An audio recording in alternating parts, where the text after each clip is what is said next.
საქართველოში არსებული მწვავე პოლიტიკური კრიზისის მიუხედავად, რომელიც გასული საპარლამენტო არჩევნების შემდეგ გამძაფრდა, პროცესები სავარაუდოდ თვითმმართველობის არჩევნებისათვის მზადებისკენ მიდის. თუმცა, ამ პროცესში ბუნდოვანია პოლიტიკური განწყობები. ქართული ოცნება უკვე სამზადისშია და მმართველი პარტიის ლიდერები აცხადებენ, რომ ემზადება ოპოზიციის ნაწილიც. პარლამენტის თავმჯდომარე შალვა პაპუაშვილი დარწმუნებით აცხადებს, რომ ორი ოპოზიციური პარტია, ლელო ძლიერი საქართველო და გახარია საქართველოსთვის აქტიურ მზადებაში არიან. თუმცა მისივე თქმით, ამას ჯერ ამომრჩეველს არ უმხელენ. აღლითების ხაზარაძის პარტია ფულს გამოყოფს სავარაუდო არჩევნებში, რომელიც იცის რომ არც დაინიშნება. რა თქმა უნდა, სადაც ისინი ფულის ხარჯვას იწყებენ იმ არჩევნებისთვის, რომელიც იციან ნამდვილად რომ ჩატარდება ადგილობრივ თვითმმართველობის არჩევნებში. ეს ერთი და მეორე, მინდა რომ მათ სამორჩეველმა ლელოს და პარტია საქართველოსთვის გულისხმობ, იცოდნენ რომ და მათ შორის სხვა ოპოზიციურ პარტიებმა მათაც უმალავენ სავარაუდოდ, იცოდნენ რომ ეს ორი პარტია გამალებით ემზადება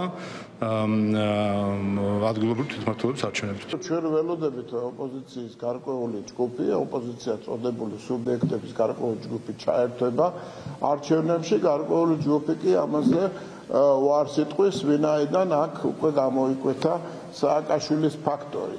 ამათ გეგმა ჰქონდათ, რომ რევოლუცია წარმატებული იქნებოდა და მიტომაც არ შემოვიდნენ პარლამენტში.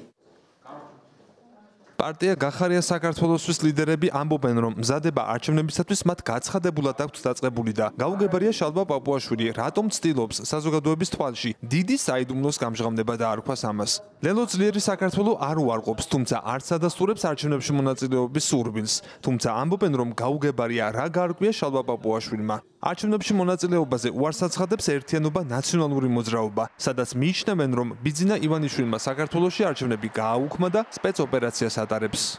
ისე როგორც ბელორუსიაში და რუსეთში ამ ივანიშვილის მოღალატე კრიმინალთა ბანდამ არჩევნები როგორც ასეთი საქართველოში უკვე კარგი ხანია, როგორც მინიმუმ 2018 წლიდან გააუქმა და საქართველოში ტარდება სპეცოპერაცია, რომელსაც არქმევენ არჩევნებს. შესაბამისად, ნაციონალური მოძრაობა არ აპირებს ამ სპეცოპერაციაში მონაწილეობის მიღებას და დარწმუნებული ვარ, არც ერთი დემოკრატიული, პროდასავლური, ნორმალური პოლიტიკური ძალა არ მიიღებს ამ სპეცოპერაციაში მონაწილეობას. ჩვენთვის რეგიონში ვიზიტი არის ძალიან ჩვეულებრივი სამუშაო რუტინის ნაწილი და მე ვფიქრობ, ის რომ ეს ვიღაცებს შემოუკვირდეთ, როგორ სტუმრობს პოლიტიკური პარტია რეგიონს, ეს აჩვენებს ქართულ პოლიტიკურ ანომალიას უფრო მეტად, ვიდრე რამე სხვა.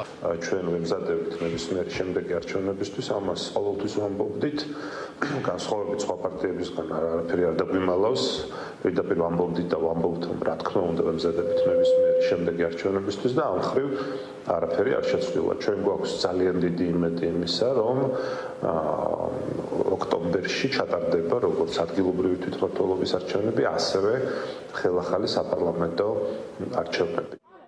საბოლოოდ, ვინ მიიღებს ადგილობრივ თვითმმართველობის არჩევნებში მონაწილეობას, ეს საარჩევნო კამპანიის ოფიციალურად დაწყებამდე გახდება ცნობილი. თუმცა პოლიტიკურ წრეებში მსჯელობა და ბრალდებები გრძელდება. ქართული ოცნება კი აცხადებს, რომ არჩევნების შემდეგ ნაციონალურ მოძრაობას და მასთან დაკავშირებულ პარტიებს გააუქმებს და ყველა ამ პირს პოლიტიკურ საქმიანობას აუკრძალავს. ეს ის დაპირებაა, რომელიც მმართველმა პარტიამ ჯერ კიდევ საპარლამენტო არჩევნებისათვის გასცა, თუმცა მისი შესრულება გადააბადა.